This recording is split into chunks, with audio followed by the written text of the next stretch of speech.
I am Eric Smith, and I will be your host for this portion of the program. I'm the founder and owner of Eric W.T. Smith Consulting, and through lived experience, I offer consultation to families and individuals impacted by serious mental illness. I am also honored to be a JSMH commissioner.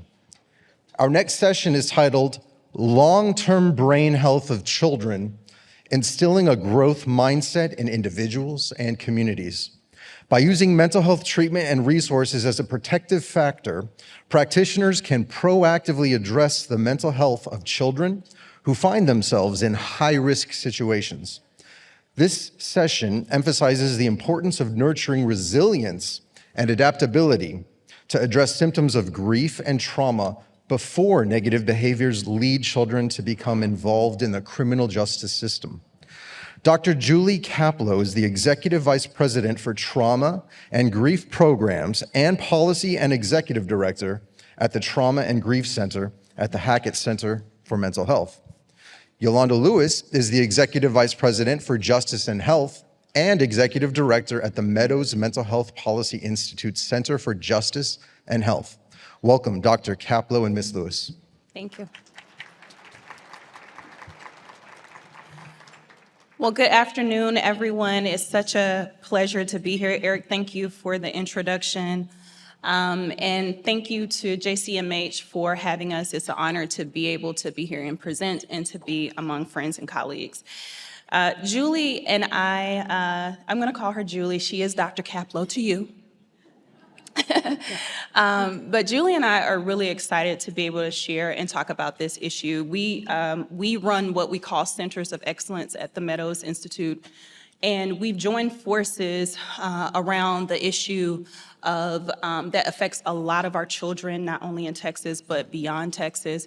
And so we've brought our respective spheres of understanding of systems and also solutions to help children to really think more strategically about how to impact the lives of children. And so I'm gonna try to make sure I know where this works. Okay, perfect. So before we get started, I wanna talk a little bit about Meadows. Meadows, you probably know us because we've worked with you in your communities and partnered with you, and we appreciate the opportunity to do that. But Meadows is an opportunity for us to really find intersections between policy and practice and really make things work through proofs of concepts, better opportunities to build out solutions. And those solutions not only inform how we do business in communities, but also inform state, local, and national policy work. And so we have, our founding values are really around collaboration and partnership, really thinking about how we can use data-driven strategies to really improve long-term health of individuals in Texas. And as we are starting to see, we're working nationally. And so we're fortunate to have the opportunity to work in so many communities here. So I'll talk a little bit about our discussion map for today. We're gonna talk a little bit about brain health. We won't go really deep into brain health. We just wanna kinda level set a bit around the circumstances that improve or either take away from children's brain health. And then we're gonna talk a little bit about childhood prosperity, and so how children thrive and move through space and find potential. And then we're gonna talk a little bit about adverse experiences and ambiguous loss and the work that Dr. Kaplow does. And we're gonna go into caregiver incarceration. Parental incarceration is a huge part of adverse experiences that children that we see each day and their parents experience. And so we're gonna talk a little bit about that and long-term impacts. And then we're gonna talk about policy pilots that we're working on and some opportunities for change as we move forward. So I will tell you, this is my favorite slide of the whole presentation.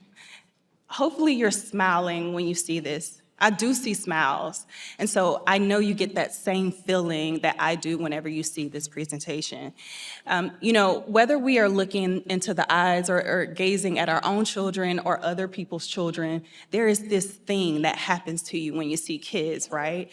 There's this collective sense that we want to see them well, we want to see them healthy, we want to see them supported and be successful. We want them to thrive in their capacity to move through the world. It's important for us to help them achieve. We want to see them navigate life and become independent adults who are contributing back to society. And we don't want them to be dissuaded by their challenges. We want them to believe that they can do anything in this world. And so part of what we think about children is that we want all these things for you, and even if we fail at that, the community around you will be here to help you. And that's what I get when I see this slide. But unfortunately for us, there are things that really do challenge that experience and that image of what we see in children. And part of that is really the reality of what happens when there are circumstances that are adverse to all of those wonderful things that I just talked about. And so I think it's important to really start to think about brain health and childhood prosperity and how they intersect. So we've put some definitions here, just quick definitions for you to kind of understand brain health and childhood prosperity as a collective. And one of the things we think about when we think about child brain health is that it's some big thing. I know when I first got introduced to brain health, I was thinking CT scans and all, you know what I mean? Like all of the things that are important as a physical health characteristics. But there are also intangibles, credible messaging, what we hear, what we see, how we develop, how children start to see the world and formulate their place in it, how they think, feel, and relate to other people. And so brain health really refers to the optimal function of the brain, how we think about cognitive development, how we learn, how we solve problems, how children are expressing and feeling the world.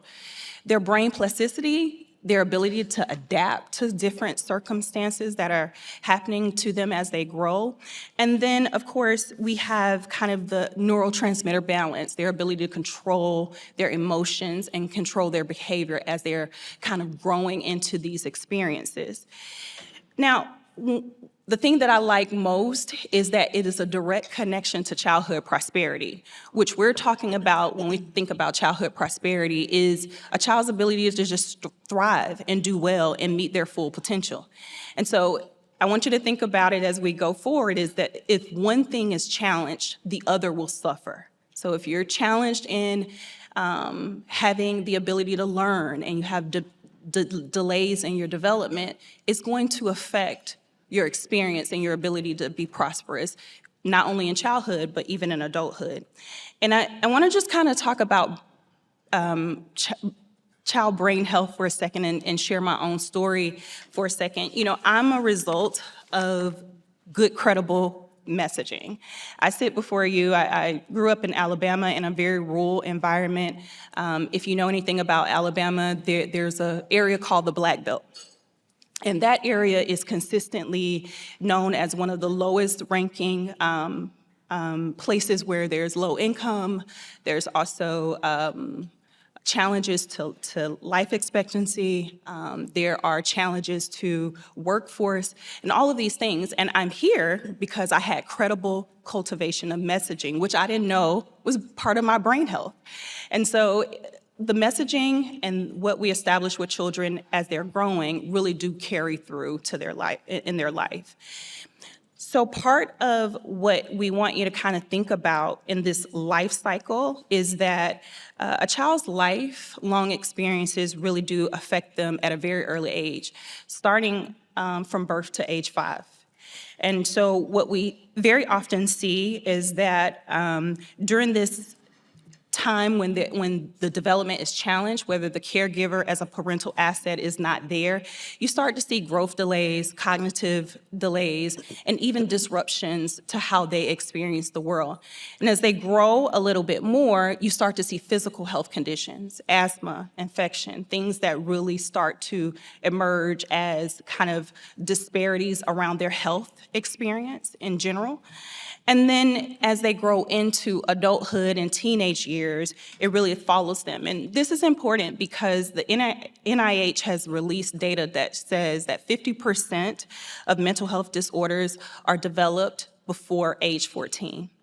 So if you think about when things start to emerge as far as the behavioral health of children, and as you can see, the behavioral problems, it is a very early experience before the age of 14.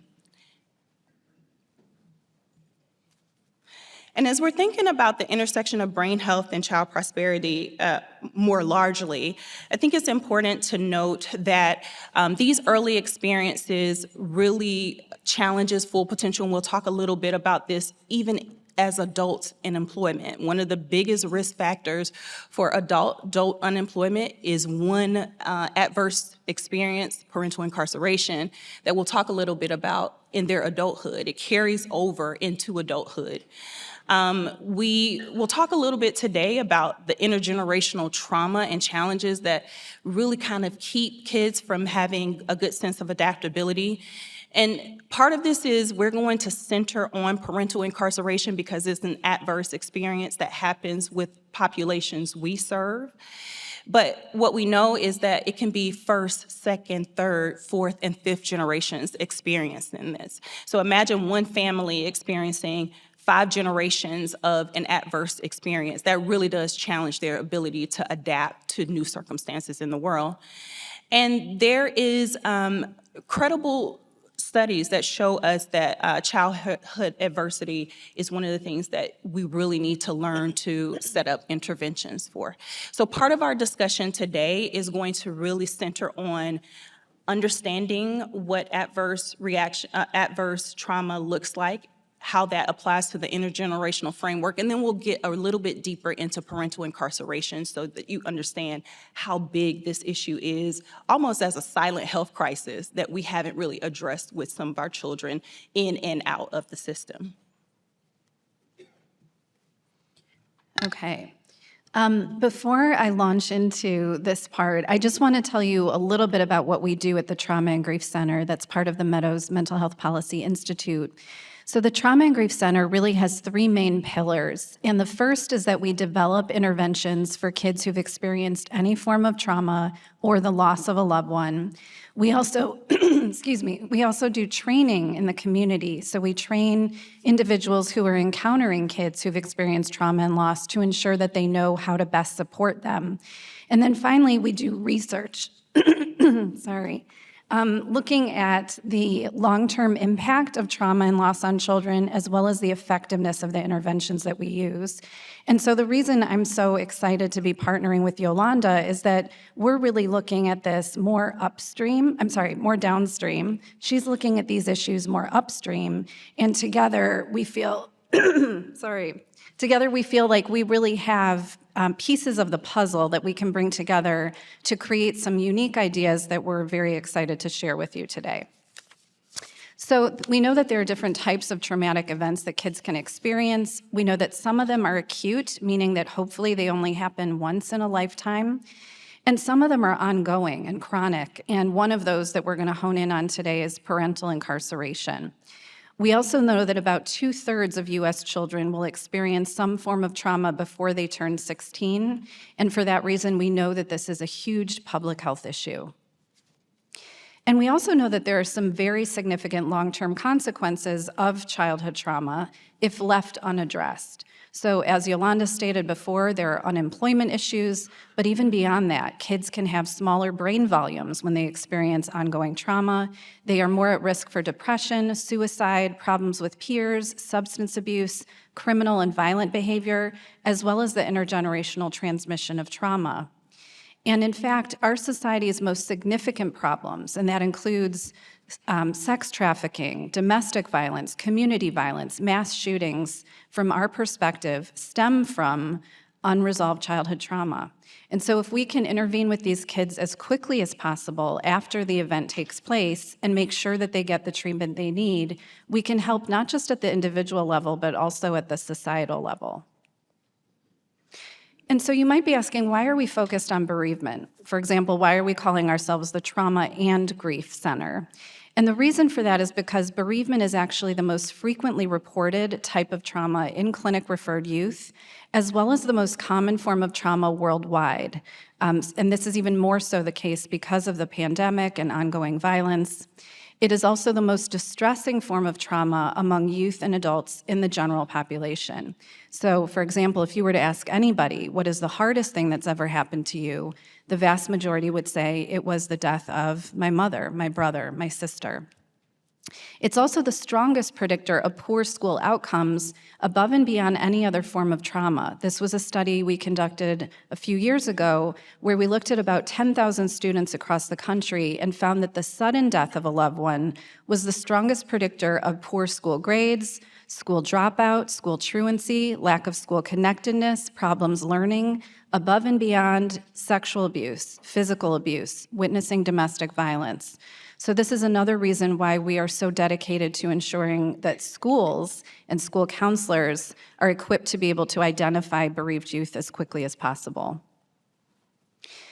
The other population that we are very focused on is kids in the juvenile justice system. And what we've found is that most detained youth report the death of a close loved one, with over 70% experiencing at least 2 or more significant losses. Detained youth report experiencing their first death early on in life, before the age of 5, and most of these deaths are characterized by violent losses. And the reason this is so important is because we know that so many of our juvenile justice centers are very focused on becoming trauma-informed, recognizing that they need to pay close attention to trauma and traumatic experiences. But what's absent from most of these centers is the idea that we also need to be grief-informed. And what has gotten so many of these kids into these settings is the grief, and we're going to talk more about that in a minute. And I also just want to quickly define what we mean by ambiguous loss. So ambiguous loss differs from ordinary loss in that there is no verification of death, so the person may be missing. There's no certainty that the person will come back, or there's uncertainty around when will they come back. And there's no guarantee that things will return to the way they used to be. And some examples of this include parental incarceration, also deportation, deployment, or kidnapping. These are all kids that we're serving within our Trauma and Grief Center, and we're recognizing that there are grief reactions and other adverse experiences that result from these ambiguous losses that we may not be paying as much attention to as we should. And so now I'm going to turn it over to Yolanda to talk more about that. So let's talk a little bit about how big this issue is in general, and then let's talk about what we're seeing in Texas. So, I know there are a lot of judges in the room. I've gotten a chance to sit beside you or see you here. And the starting point for this, Julie mentioned that we're working upstream and downstream. Julie is seeing kids that are already in the juvenile justice system. And so what we're trying to think about is how big is this problem at the initial stage of entry? Like, how many parents are coming in? How many people are coming before us that we have an opportunity to address this issue? And so every day, judges are making decisions about the person that is standing before them, but those people are connected to a community. They're connected to other people like their children that really are not considered as part of the legal process when they're standing before you. And so there is a huge deficit between our knowledge of what this really looks like.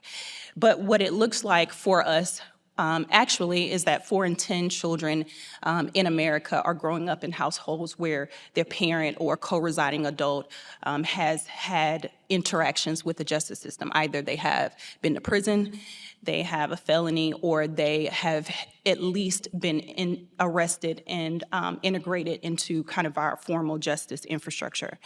And data has shown that parental incarceration in homes across America is actually more common than childhood asthma, vision disorders, and childhood cancer diagnoses. And so it's a really pervasive thing that we really haven't looked at as an opportunity to deal with the health of children. Now, in a general scope, we need to think about, what does that look like for parents, right? So if you look in the data, look deeply into the data, you'll see that almost 2 million people are incarcerated in the United States annually. And that's a big number, but more importantly, that is about prison and individuals who are in state and federal prisons. What is less known and less accepted is that our local jails and our communities are far more busy, right? There are about 7 million people. I mean, people are coming into jail 7 million times over the course of a year. So there's a huge number of individuals coming into our local jails and huge opportunities to be able to kind of think about what that means as far as their children. At the end of 2021, you'll see that there were 1.1 million individuals who were incarcerated in our state and federal prisons. But if you think about where people are, you'll see that people of color constitute a very high number of those individuals. And from some of the work that we're doing, we know that not only are folks disproportionately impacted, their communities are disproportionately impacted, meaning returning citizens even from prison are coming back to those same spaces. And so there's a disproportionality in the number of people who are incarcerated, but there's also disproportionality in the number of people in communities where we see this happening. So Texas is one of among one of the top incarcerators in the country. We are not the highest, but we certainly do rank pretty high. About 443 people are incarcerated per 100,000 in Texas. And as of 2021, when this data was actually pulled, Texas ranked, accounted for 11% of the country's total prison population. So it was pretty high. And one of the things I want to just mention to you, we're talking about prisons a little bit, and we will say jails as well.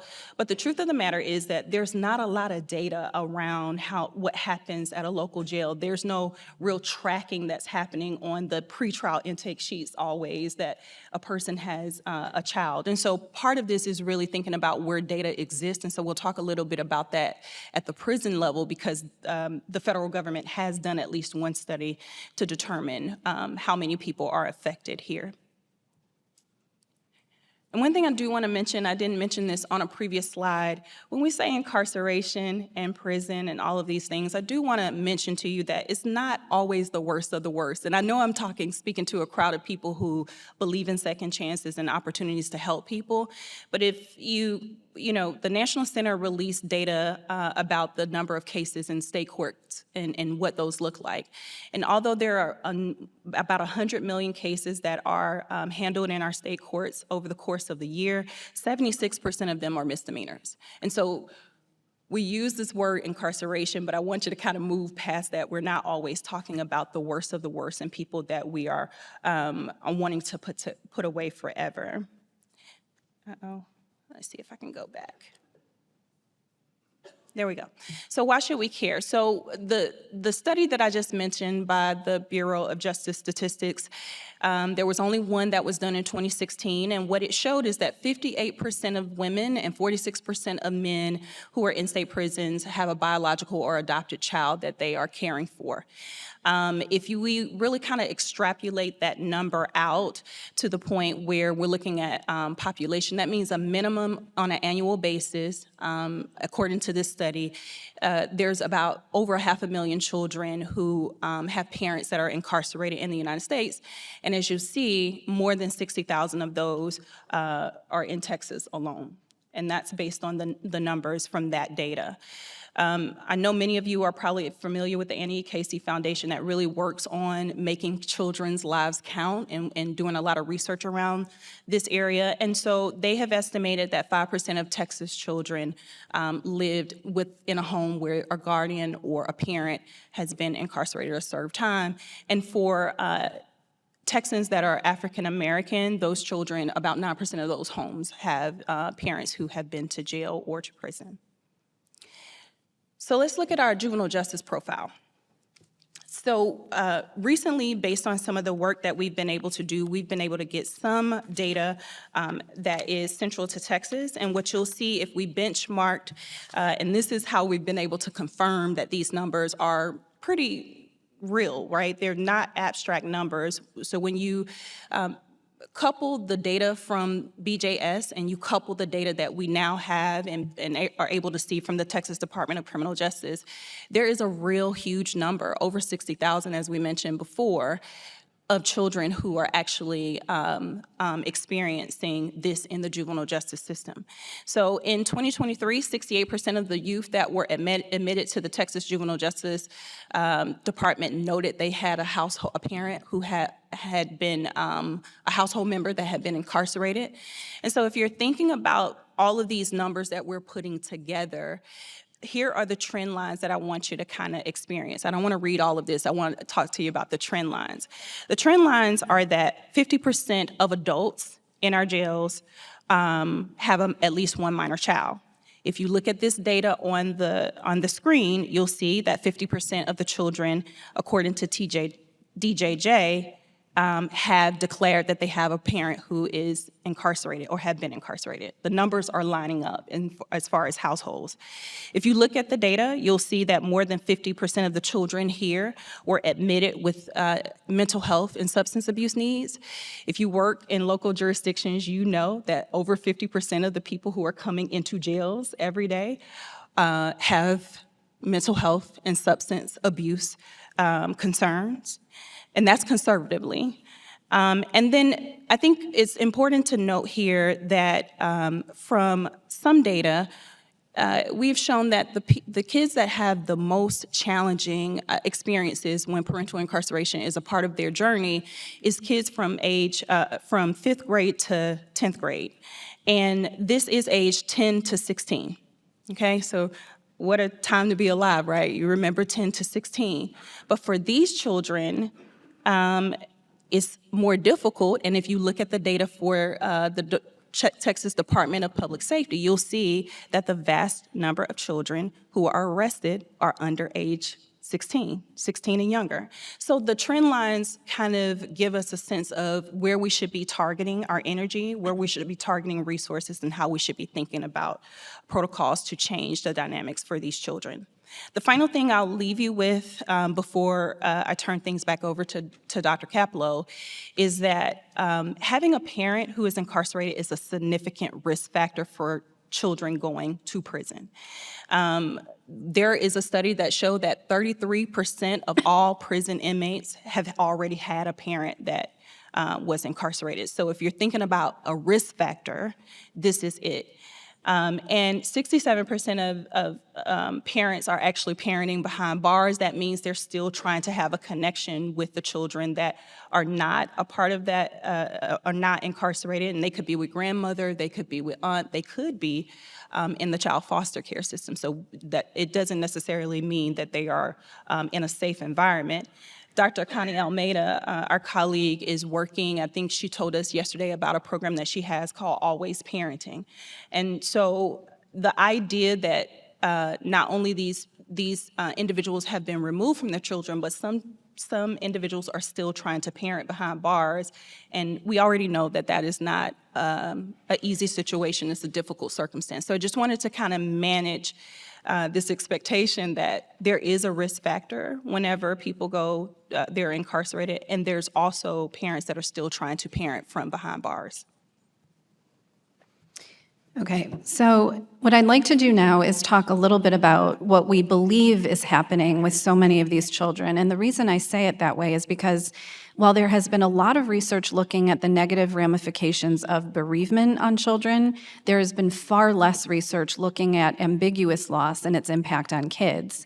But what we're seeing clinically and what we're starting to observe in our research is that grief absolutely exists among children who have a parent who's incarcerated. So children can experience grief in response to ambiguous loss, which I'm sure is not a surprise to anybody. There are also invisible losses, and I wanted to just define one more term here, which is disenfranchised grief. This is a loss that is not openly acknowledged, socially mourned, or publicly supported. And this is happening all too frequently with children who have a parent who is incarcerated. We also know from a number of studies that the more minority identities that a person carries, the more likely it is that their absence or their loved one's grief will be minimized or ignored altogether. And sadly, this is happening to so many of our youth across the U.S. This is actually a 16-year-old who we worked with in New Orleans. He says, "My teacher couldn't understand when I started crying in class after my brother was sent to jail. She was like, 'Isn't this normal for you by now?'"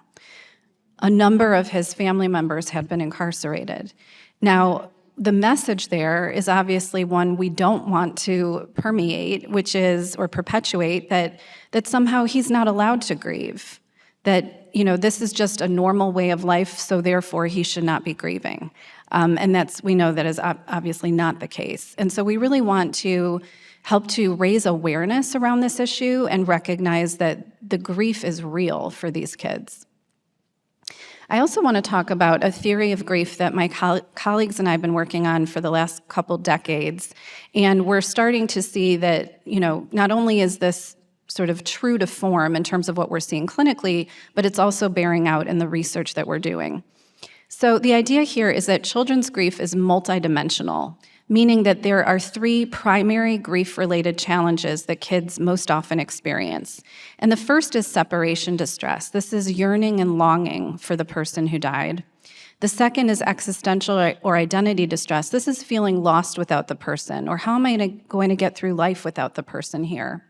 And the third is circumstance-related distress, and this is being very preoccupied with the way the person died. So I wish they didn't have to suffer so much, or I wish I could have saved them somehow. We also know that for each of these dimensions, there's an adaptive counterpart. So unlike other psychological issues, there is such thing as good grief. For example, with separation distress, I was working with a young girl whose mother died. She was extremely close with her mother. And what we found is that the more she engaged in behaviors that she used to do with her mom, like making her favorite apple pie, taking swim lessons, the more she felt like her mom was with her in a healthy way, in a very different way, but in a way that was comforting. And that would be the adaptive side of that dimension. With existential or identity distress, we hear kids saying all the time, I don't know how I'm going to get through life without my dad. We also hear them saying things like, I want to live the kind of life my dad would have wanted me to live, or I want to do things that would have made my dad proud of me. That's the adaptive side of that dimension. And with circumstance-related distress, believe it or not, we see this all the time, even with young kids, where there is a need to transform the circumstances of the death into something that can help other people not suffer in the same way. So for example, I was working with a young boy whose father died in a tragic plane crash, and I asked him, what do you want to be when you grow up? And he said, I want to be an engineer so I can make planes that don't break anymore. And we hear this kind of thing all the time. I want to be an ER doctor so I can save lives the way I wish they had saved my brother. Or I want to raise money for breast cancer because my mom died of breast cancer. Now, all of these things can easily be applied to kids where there is more of an ambiguous loss. So they're missing the person who is absent. They're feeling lost without that person. Who am I now that my dad is in prison? Or they're ruminating about the circumstances of what put their person in jail. And so I want to just share with you a few examples. These are taken from one of our treatments called trauma and grief component therapy. This is an example of separation distress. This is a boy whose father died, and his mom is handing him tickets to a game. She's saying, your dad would want you to enjoy the tickets. Why don't we go to the game together? And he's thinking, I can't ever go back there anymore. It won't ever be the same without him. So we see kids withdrawing from the activities they used to love doing when the person is no longer there to accompany them. This is a girl also whose father died, and she just got into her college of choice, and she's thinking to herself, I don't care about my future anymore if he's not going to be a part of it. He'll never see me graduate anyway, so what's the point? And we see kids giving up on their hopes and dreams and aspirations for the future when their cheerleader, their person who was most supportive, is no longer with them, again, whether that person is deceased or whether they're in prison. And then the third is circumstance-related distress, and this is a classic example. This is a girl whose brother died in a gang fight. She's thinking, every time I see his picture, I can't help thinking about the night he got killed. It gets me so mad that it's hard to remember the good times. So she may want to positively reminisce about her brother and hold on to those positive memories, but every time she thinks about him, she's flooded with those very anger-inducing and upsetting thoughts and feelings about how he died, and she just can't go there. She can't hold on to those memories. Again, we see this all the time with kids where a parent is incarcerated, and all they can think about is what got their person there instead of the positive memories they had, if any, of the person who is in prison. So I'm going to turn it over to Yolanda now to talk more about what we can do with this information. So Julie and I have been working in this space together because she is working on extraordinary opportunities to really think about how we can help kids that are already impacted, as I mentioned.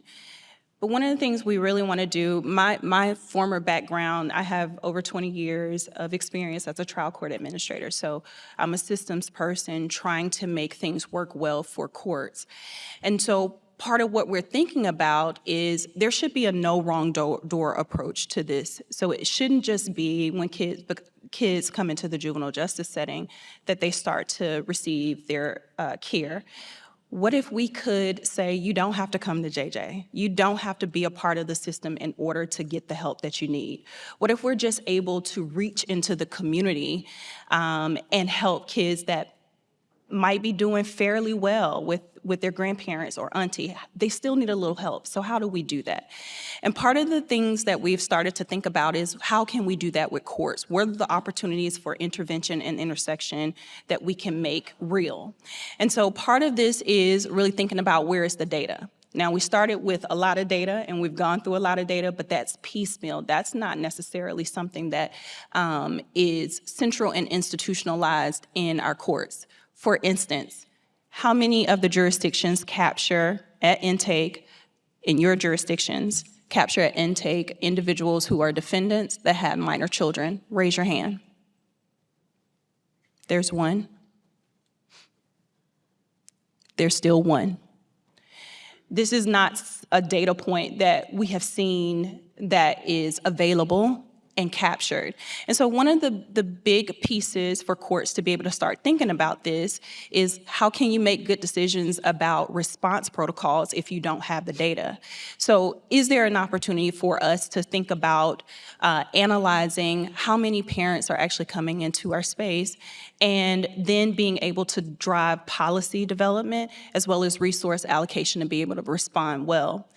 Cross-system collaboration. When we go into communities and we talk about this, what we find is that each one of the courts, juvenile court and adult court, are working on their independent opportunities for change, but they're not collaborating. And there's no cross-system collaboration, meaning they haven't reached out to the school systems or their local community, local mental health authority. There's not an interconnectedness among multiple systems. So, you know, we have even asked about this in a pediatric care setting. And we asked the question, do you ask children, are they experiencing parental incarceration? And the answer is no, because we don't know what to do next after we get a yes. And so this idea that there are multiple systems that are at play in our jurisdictions and multiple courts working on this issue, and we could better afford community-based responses if we really had the opportunity to work collectively across systems. The second is there's not a lot of resources available collective. I don't think any of us have a notebook about what the resource map looks like in our local jurisdictions. So really thinking about who is doing what and how you can touch them. And how do we start to implement resources where we're even asking for resources in our allocated or appropriated budgets to be able to support that kind of opportunity to get care for individuals who are experiencing this. As Julie has mentioned, there's a ton of opportunity for court professionals, judges, court actors to be trained around trauma and grief-informed care and what that might look like, so you understand the experience and can better relate to children. And so that is also an opportunity for us to build out unique practices. And then the final piece here, as far as opportunities for courts, is really thinking about early intervention. As I mentioned, we don't want kids to only receive care when they come into this setting. And so as we get a little bit deeper into our presentation, we'll talk about a project that Julie is managing, and we're also thinking about how do you do that in a court jail setting, which helps respond a little bit earlier. I think that so one of the things we talk about is, this was an actual slide that was done by one of my former judges, and he said, Yolanda, I get it now. He was like, I get what you're saying. You're saying that we are so insulated that we just think about the person that is before us, even if they're a caregiver. We don't really think about what's outside of our walls. And so this is kind of the approach that courts have taken. You know, we are really thinking about how to successfully prosecute this case. Do you have legal advocacy? What is the judge's role? But we don't necessarily go outside of that box. And he said, I get it, because now what you're trying to get me to understand is that there's a whole world outside of that wall that I also need to consider. He was very proud of the transitions. Did y'all see the wall breakdown? He said to people, I did that on my own. He said, I got it now. And so part of this is really thinking about who are the other people involved? Are the parents working? Is there inconsistent shelter? Are they not getting their basic needs met? And how does that apply to my decision making? And so he mentioned the idea of us having a more outward focus while we're focusing on the individual. And then the last thing I'll say is just really thinking about the legal ecosystem. You know, when we talk about criminal legal system, we don't always think about all the other things that can happen to a family once they become justice involved, but we know that there are multiple points that they can come into our courthouse and have adverse experiences. For instance, we just talked about poverty, and we know for a fact that evictions are real. Debt collection is real, and so some families are experiencing, in addition to parental incarceration and loss, the fact that they're getting evicted from their homes. We know that kids are engaged in delinquency, and so what's happening around delinquency and dependency? There's also an opportunity to think about how to address and respond there. And even in situations where you're talking about visitation and custody, we're talking about parental incarceration, but we're not saying that all parents are great parents before they went to jail. We know that that is not true. But what we do know is that you're still experiencing a loss, and we need to process how to make that work better for the children that are impacted. And one thing I will tell you, in my former experience, I wish I had this level of experience of working with Julie. I remember being a court administrator and managing our family division. And I remember a woman who appeared to have been abused. She came in with 2 children with a black eye, and she was trying to fill out some domestic paperwork. And our automatic response was to help her get settled, right? Let's take the children, kind of take care of them while you fill out your paperwork, try to figure out if she could even afford to do that. But what we didn't consider is we weren't trauma trained or trauma informed about what that experience really looked like. So we had no ability to kind of go beyond helping her fill out the paperwork. But I think there are real opportunities for us to start looking at a holistic approach. Like, what happens to those children? They're watching their mom now with a black eye. Father could be incarcerated for doing that. We don't know, but could be the case. So how do we start to think about the whole system, the whole picture that we're getting, being able to respond well to children and families when they're entering our courts? And so that's part of this process. Okay, so now I'm going to share with you a few of our evidence-based prevention and intervention efforts that Yolanda and I have talked about at length in terms of how they can be directly applied to this population. So the first is the Handle with Care program. Can I just see a show of hands? How many of you have heard of Handle with Care? Okay, so a number of you, which is great. I first heard about Handle with Care from a colleague in Detroit, Michigan, and as soon as I heard about it, I thought to myself, why is this not happening in every state? So I'm going to tell you about it. But the idea behind Handle with Care is that we want to identify kids as early as possible in the immediate aftermath of the trauma. We also want to meet them where they are, and they're most likely to be identified in schools. And we want to enhance communication between law enforcement, schools, and mental health providers. So the Handle with Care program works by basically officers who encounter a child or a teen at a potentially traumatic scene respond sensitively, so we train them in how to respond to that event, and then they send a confidential Handle with Care notification to the school through a very easy-to-use online platform. The school then receives that notification and alerts the child's primary teacher or teachers, And the teacher is taught to respond sensitively and observes the student for behaviors that might suggest the need for mental health care. So we're not asking them to go talk to the child or comfort the child. What we're really asking them to do is to watch carefully. The reason we're doing this is because so many kids come to school the day after experiencing a trauma and are dysregulated. They're running around, they're out of their seat, they might be punching another child, and that teacher, if she or he doesn't know what happened, assumes this child's got a behavior problem. They need to go to the principal. Instead, what they now do is recognize this child just witnessed someone being killed last night. I'm going to respond sensitively, and I'm going to send them to their mental health counselor before sending them to the principal, if that's what's happening. And then, of course, the teacher can refer to internal mental health supports for intervention if needed, or a school counselor can refer to external supports if needed. So what this is doing is actually helping police officers become more trauma-informed, helping the schools become more trauma-informed, but most importantly, helping to identify these kids early so that they can get the intervention that they need. The other intervention that I want to talk about is called trauma and grief component therapy, and my colleagues and I developed this several years ago, and it was used in the aftermath of several tragedies, including 9/11.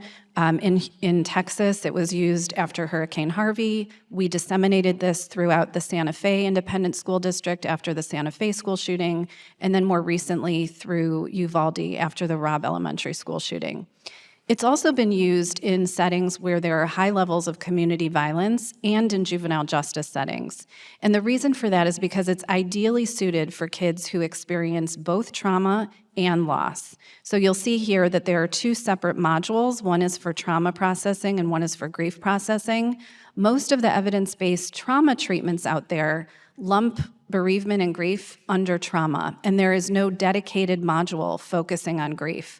So we're recognizing that we really need to pay close attention to this. So this is also an intervention that we've been using in juvenile justice settings. And again, what we see with our effectiveness studies is that it reduces PTSD, depression, and grief, which is what we would hope, but it also improves school behavior, and the one that I want to highlight here is decreased violence. So as we've been disseminating this across the schools, we're seeing lower rates of violent behavior in the students. And importantly, when we deploy this or implement it in juvenile justice settings, we're seeing the same thing. So one of our studies showed that among 63 incarcerated adolescent males, using just the grief module, so not the trauma module, just the grief module, showed significant decreases in maladaptive grief scores and a 50% reduction in the number of behavioral incident reports. And I want to just share with you some of the qualitative feedback that we're getting from these youth in the JJ setting. I'm not going to read all of them. A couple I want to highlight. I'm not going to let this happen to my own kids. I can stop the cycle. I'm finding other ways to honor my brother, ways that won't get me in trouble. What we're finding time and time again is that so many of these kids talk about the fact that they landed there because they were wanting to get revenge on someone who harmed their person who died. They are feeling like the only way I know how to feel connected to my brother is by engaging in these behaviors. And so we're helping them to find healthier ways of connecting to the person who died or people who died so that they don't have to go down that path. And so what we're finding here is that there are a number of points of entry that we could be focusing on with youth who are experiencing parental incarceration. The first is preventive intervention, just simply to prepare for the separation. So similar to what we do with kids who are facing an impending loss of a caregiver, we have evidence-based interventions that can help to build in supports ahead of time so that they can prepare and actually have those protective factors in place before the parent actually goes to prison. We have ongoing interventions that can help them to maintain a connection with the parent and to alleviate some of that separation distress and identity distress that they so often experience. And then we also have an intervention for the reunification period. We know that this is a very difficult time for many kids and families when the parent is coming back from being in prison. They may be different, the child may be different, they may have a different way of life. And so helping with that reintegration is a really critical piece to ensure the mental health and well-being of that child. And now I'm going to turn it over to Yolanda to talk more about how we can apply this. So this is our approach to this work that really leverages the folks in this room.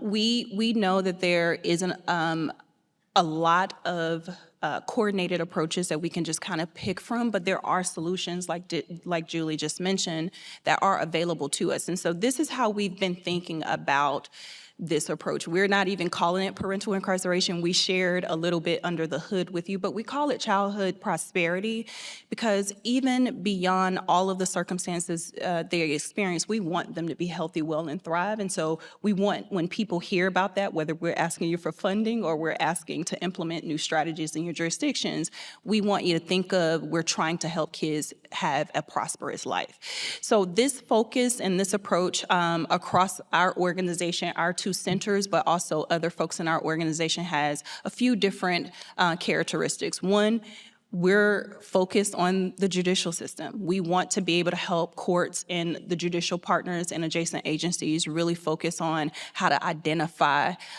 parents who are coming into our jurisdictions and have minor children.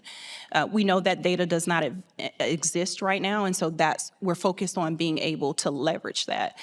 We want to emphasize we have experts already thinking about trauma, but not as much about grief, and we have the ability to kind of do both and how we implement evidence-based interventions as a result of that. And so leveraging both opportunities. And by the way, we know that it's just not, and Julie and I talk about this all the time, it's not just therapy that kids need. I mean, so, we've talked to some jurisdictions and professionals that say, well, I had, a battery of blood work done for a child, and the doctors kept saying, well, why are you doing blood work for children? They seem perfectly healthy. And when the results came back, the children had extreme vitamin D deficiencies. You know what vitamin D deficiencies do? It makes you feel unwell. Those children were having suicidal ideations. And so even if you gave them a therapeutic response, you still had to deal with the health issues. And so really kind of thinking about how do we leverage not one strategy, but multiple strategies to be able to respond well to children. We want not to think about this as a one system opportunity. We want to understand how do we get child welfare, courts, education systems, and all of the other systems that are responding to children in their community. How can we create almost a blueprint that allows us all to think about strategically how to impact those children and coordinate a system of care around them? And then we are not thinking about this as a single point intervention. So we're not just thinking about this as when a person comes into jail, but what are points where you're going into specialty courts, right? Mental health and behavioral health courts where there might be opportunities to kind of think about the family dynamic.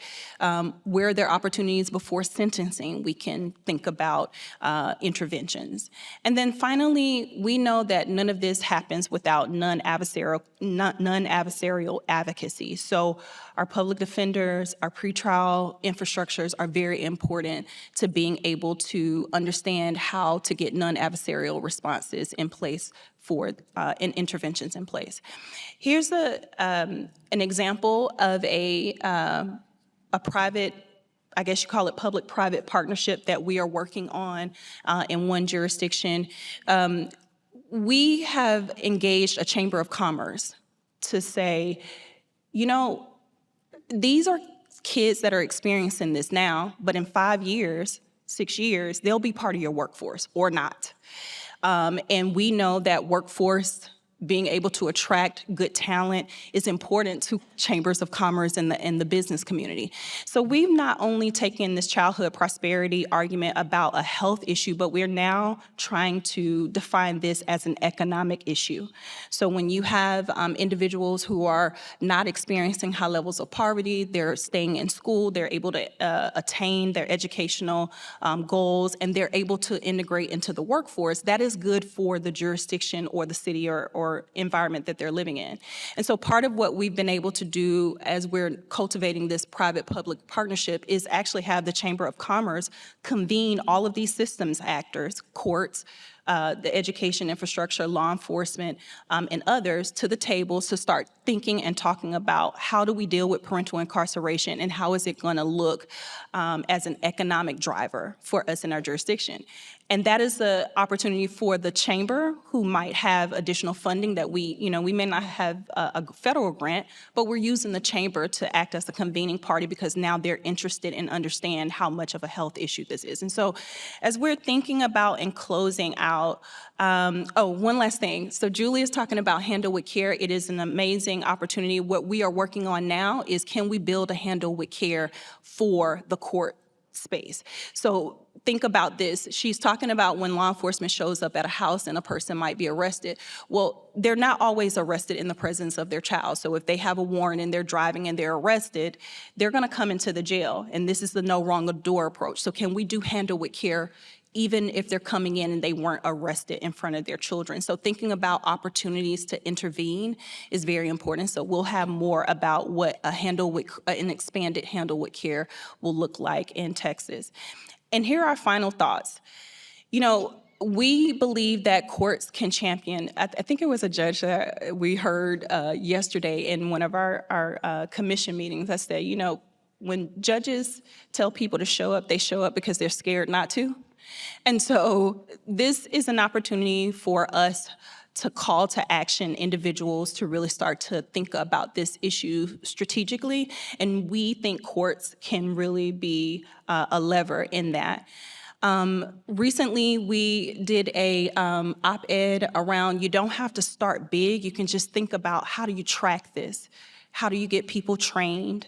And then how do you connect the services that you already have in your community? So there's not a need to rebuild the system. It's just a matter of figuring out where things are now. And because I'm a trial court administrator, I believe in good court and case management, understanding where there are opportunities to leverage information in the court and case management process. So judges, prosecutors, defense attorneys, and our behavioral health experts have the information that they need to be able to respond well is important as part of that process. And I'll just end by saying that, when we think about this problem, it's a huge problem to tackle. And I think about it the way you think about eating an elephant one bite at a time. I hate that joke, but that's what it made me think of. And really it is about, starting where you are and identifying where you are, where can you start to intervene? And that may literally be just the training piece. It may be just educating people. It may be raising awareness around these issues. And obviously many of these pieces are already in place, and we just need to connect them, which is, again, why I'm so thrilled to be partnering with Yolanda, where she can bring those systemic pieces, and hopefully the Trauma and Grief Center can bring more of those individualized pieces that are so critical for the mental health of vulnerable kids.